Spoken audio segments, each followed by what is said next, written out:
Dear students, welcome back to your maths class. In study class, I have taught you multiple choice questions and let's practice questions of revision exercises.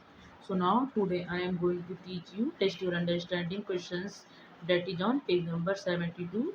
So listen carefully and understand all the sums. Question number first is solve the following word problems. ये जो word problem दिए गए हैं इसको solve करना है आपको। तो फर्स्ट का ए है, Acura computer store assembles 83 laptops in 1 week, how many laptops the store assemble in 6 weeks. यहाँ ये कहा जा रहा है कि एक्यूरा कंप्यूटर स्टोर 1 वीक में 83 लैपटॉप इकट्ठा कर रही है, असेंबल कर रही है, तो 6 वीक्स में कितने लैपटॉप्स वो असेंबल करेगी। तो 1 वीक में इतना है तो 6 वीक्स में कितना करेगी, 6 से आप मल्टीप्लाई कर देंगे। ओके, तो जो आंसर आएगा उतने ही laptops Acura computer store 6 weeks में असेंबल कर रही है। मेन सोल्यूशन तो यही है, लेकिन डायरेक्ट आपको इस तरीके से करना है। यहाँ मैंने आपको बताया था कि ये गिवन डेट का सिंबल है और ये शो का सिंबल है। तो इसको पढ़ेंगे कैसे, given that in 1 week the store assembles 83 laptops, so in 6 weeks the store can assemble 83 into 6 laptops. यहाँ पर देखिए इसका मीनिंग क्या हुआ, दिया गया है कि एक कंप्यूटर स्टोर है जिसका नाम है एक्यूरा कंप्यूटर स्टोर, वो 1 वीक में 83 लैपटॉप्स असेंबल कर रही है, इसलिए 6 वीक्स में कितना लैपटॉप कलेक्ट करेगी, असेंबल करेगी। तो क्या करेंगे आप, 83 में 6 से मल्टीप्लाई कर देंगे। ओके, तो यहाँ पर जो मल्टीप्लाई करने पर आंसर आएगा वो राइट कर दीजिएगा और यहाँ पर भी राइट कर दीजिएगा। चलिए नेक्स्ट क्वेश्चन देखते हैं। Cartoonist Natasha sketches 104 cartoons in a month. If she draws the same number of cartoons every month, how many cartoons would she draw in a year? यहाँ ये कहा जा रहा है कि नताशा जो कि एक कार्टूनिस्ट हैं, वो 1 मंथ में 104 कार्टून्स ड्रॉ कर रही हैं, स्केच कर रही हैं। तो आपको ये बताना है कि 1 ईयर में कितने कार्टून वो ड्रॉ करेंगी। ओके, अगर वो हर महीने 104 कार्टून्स ही ड्रॉ कर रही हैं तो 1 ईयर में कितना करेंगी। तो आप क्या करेंगे, 1 ईयर मीन्स 12 मंथ्स, 1 मंथ में इतनी कर रही हैं तो 12 मंथ में कितना हो जाएगा, आप 12 से मल्टीप्लाई कर दीजिए। ओके, तो जो आंसर आएगा उतने ही कार्टून वो 1 ईयर में ड्रॉ कर रही हैं। तो इस तरीके से आपको मेन सोल्यूशन यही है, यही करना है, मल्टीप्लाई कर देना है, लेकिन लिखना कैसे, इस तरीके से आपको राइट करना है जैसे यहाँ पर मैंने राइट किया है। ओके, तो चलिए नेक्स्ट क्वेश्चन देखते हैं। क्वेश्चन नंबर सी, यहाँ पर देखिए, Chandra travels Delhi organises tours to Shimla. If 36 people can be accommodated in a bus, how many people can travel to Shimla in 8 such buses. यहाँ ये कहा जा रहा है कि चंद्रा ट्रेवल्स दिल्ली ने शिमला टूर के लिए शिमला के लिए एक टूर ऑर्गेनाइज किया है। If 36 people can be accommodated in a bus, अगर एक बस में 36 लोग आ रहे हैं तो how many people can travel to Shimla in 8 such buses.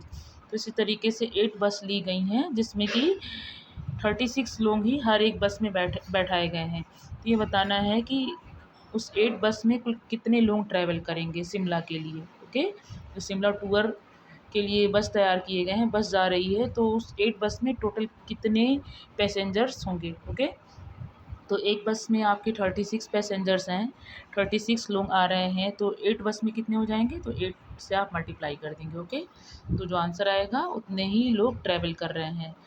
तो आप क्या करेंगे, यहाँ पर 36 को 8 से मल्टीप्लाई कर दीजिएगा और इस तरीके से राइट करिएगा जैसे मैंने यहाँ पर राइट किया है। चलिए नेक्स्ट क्वेश्चन देखते हैं। Question number D, Raju the newspaper man delivers 122 newspapers every day, how many newspapers will he deliver in 2 weeks. यहाँ ये कहा जा रहा है कि राजू जो कि एक न्यूज़पेपर मैन है, न्यूज़पेपर बेचने वाला आदमी है, वो एवरीडे यानी प्रतिदिन 122 न्यूज़पेपर डिलीवर कर रहा है। कितने न्यूज़पेपर डिलीवर कर रहा है, 122।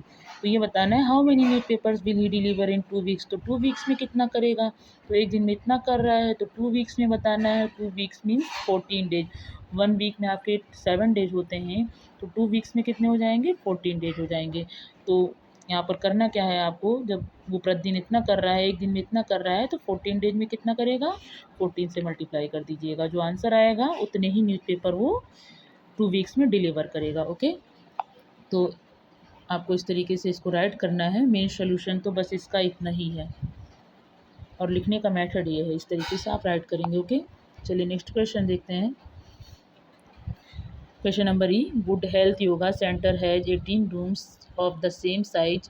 If 114 tiles are needed to lay the floor of one room, how many tiles would be needed to lay the floors of all the rooms? यहाँ ये कहा जा रहा है कि गुड हेल्थ योगा सेंटर है जहाँ पर सेम साइज के 18 रूम्स हैं, और उसके बाद कहा जा रहा है कि if 114 tiles are needed to lay the floor of one room, अगर हर एक रूम में 114 टाइल्स बिछाए गए हैं फ्लोर पर, तो आपको ये बताना है कि how many tiles would be needed to lay the floors of the rooms.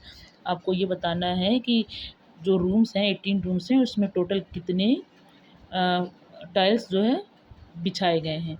तो आप क्या करेंगे, जब वन रूम में 114 टाइल्स लगाए गए हैं तो 18 रूम में कितने हो जाएंगे, 18 से आप मल्टीप्लाई कर देंगे, तो जो आंसर आ जाएगा टोटल उतने ही टाइल्स की ज़रूरत है फ्लोर्स पर बिछाने के लिए। ओके, तो मेन सोल्यूशन तो इसका यही है, लेकिन आप लिखेंगे इसको इस तरीके से,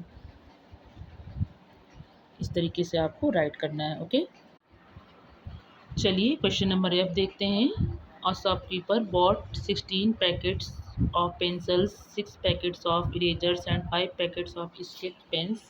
If each packet of pencils has 8 pencils, each packet of erasers has 5 erasers, and each packet of sketch pens has 6 sketch pens, find the total number of stationery items bought by the shopkeeper। यहाँ ये कहा जा रहा है कि एक दुकानदार है जिसने 16 पैकेट्स पेंसिल्स के ख़रीदे हैं, 6 पैकेट्स इरेजर्स के ख़रीदे हैं एंड 5 पैकेट्स स्केच पेन्स के ख़रीदे हैं। Okay, if each packet of pencils has 8 pencils, अगर एक पैकेट में 8 पेंसिल्स हैं, और each packet of erasers has 5 erasers, और एक पैकेट में 5 इरेजर्स हैं, and each packet of sketch pens has 6 sketch pens, अगर एक पैकेट में 6 स्केच पेन्स हैं, तो find the total number of stationery items bought by the shopkeeper. तो शॉपकीपर ने कुल कितने स्टेशनरी आइटम ख़रीदा है ये बताना है आपको। तो देखिए क्वेश्चन कैसे करेंगे आप, यहाँ पर देखिए उसने कितने पैकेट्स ख़रीदे हैं पेंसिल्स के, 16। ओके, और अब पहले ये देखिए कि 16 पैकेट्स में कुल कितने पेंसिल्स हैं। जब एक पैकेट में 8 पेंसिल्स दिए गए हैं तो 16 में कितने हो जाएंगे, 8 इंटू 16, या 16 इंटू 8 भी कर सकते हैं आप, इसको ऑर्डर प्रॉपर्टी लगा सकते हैं यहाँ पर। तो देखिए यहाँ पर 128 हो जाएगा, 16 8 जा 128। तो यहाँ पर देखिए उसने कुल 128 पेंसिल्स ख़रीदे हैं, एक पैकेट में 8 थे और कुल 16 पैकेट्स ख़रीदे थे, तो 16 पैकेट्स में कितने हो जाएंगे, 128। ओके, उसके बाद अब उसने कुल कितने इरेजर्स ख़रीदे हैं। अब यहाँ पर देखिए एक पैकेट में 5 इरेजर्स हैं, तो टोटल उसने 6 पैकेट्स ख़रीदे हैं, तो 6 पैकेट्स में कितने इरेजर हो जाएंगे, 6 से आप मल्टीप्लाई कर देंगे तो क्या हो जाएगा, 30 इरेजर्स। ओके, इसी तरीके से देखिए यहाँ पर each packet of sketch pens है 6 स्केच पेन्स, एक पैकेट में कितने स्केच पेन हैं, 6 हैं, तो उसने कुल कितने पैकेट ख़रीदे हैं स्केच पेन के, यहाँ पर 5 पैकेट ख़रीदे हैं, तो यहाँ पर क्या हो जाएगा, 5 से मल्टीप्लाई कर देंगे आप। एक पैकेट में जो है 6 स्केच पेन हैं, तो 5 में कितने हो जाएंगे, तो यहाँ पर आप मल्टीप्लाई कर देंगे 5 से, तो 30 स्केच पेन्स हो जाएंगे। ओके, तो अब आपको करना क्या है, आपको ये बताना है कि दुकानदार ने कुल कितनी स्टेशनरी आइटम ख़रीदे टोटल, ये आपको बताना है।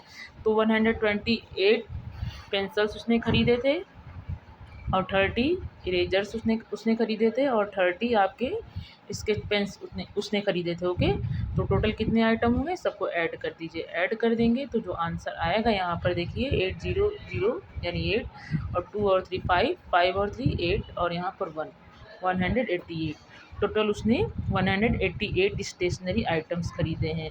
तो इस तरीके से आपको करना है, आपको बस आज केवल 1 का ABCDE और F वाला पार्ट करना है, बाकी जो क्वेश्चंस बचे हुए हैं वो हम आपको मंडे को कराएंगे। ओके, तो this was all for today.